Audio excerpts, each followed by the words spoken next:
Box office దగ్గర లోకనాయకుడు Kamal Haasan శంకర్ల combination లో తెరకెక్కిన లేటెస్ట్ మూవీ భారతీయుడు సినిమా వరల్డ్ వైడ్ గా రీసెంట్ గా సీక్వెల్ ను రిలీజ్ చేయగా మిక్స్డ్ రెస్పాన్స్ ను సొంతం చేసుకున్న ఈ సినిమా కలెక్షన్ల పరంగా ఏమాత్రం ఇంపాక్ట్ ను బాక్సాఫీస్ దగ్గర చూపించలేకపోతుంది. వర్కింగ్ డేస్ లోకి అడుగుపెట్టిన తర్వాత కంప్లీట్ గా డ్రాప్ అయిపోయిన ఈ సినిమా ఏ దశలో కూడా ఇక బిజినెస్ ను అందుకునే అవకాశాలు కనిపించడం లేదు. తెలుగు రాష్ట్రాల్లో మొత్తం మీద సినిమా 43 లక్షల దాకా షేర్ ను 5వ రోజున సొంతం చేసుకోగా వరల్డ్ వైడ్ గా సినిమా 2.15 కోట్ల దాకా షేర్ ను 4.45 కోట్ల రేంజ్ లో గ్రాస్ ను మాత్రమే బాక్సాఫీస్ దగ్గర 5వ రోజున సాధించింది.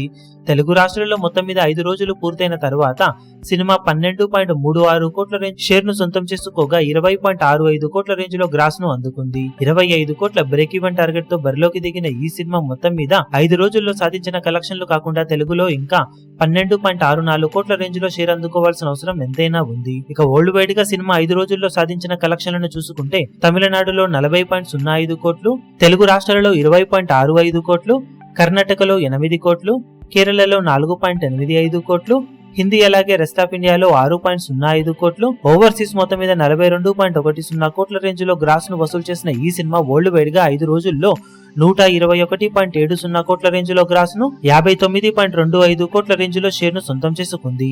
172 కోట్ల బ్రేక్ ఈవెన్ టార్గెట్ తో బాక్సాఫీస్ బరిలోకి దిగిన ఈ సినిమా 5 రోజుల్లో సాధించిన కలెక్షన్స్ కాకుండా మరో 112.75 కోట్ల రేంజ్ లో షేర్ అందుకోవాల్సిన అవసరం ఎంతైనా ఉంది. ఇక బాక్సాఫీస్ దగ్గర సినిమా మిగిలిన రన్ లో ఎలాంటి కలెక్షన్లను సాధిస్తుందో చూడాలి. ఇప్పుడు ఈ వీడియో మీకు నచ్చినట్లయితే లైక్ చేయండి, షేర్ చేయండి, ఛానల్ ను సబ్స్క్రైబ్ చేయడం మాత్రం మరవకండి. ఏ చిన్న అప్డేట్ ను మిస్ అవ్వకూడదు అనుకుంటే బెల్ ఐకాన్ ను ప్రెస్ చేయండి.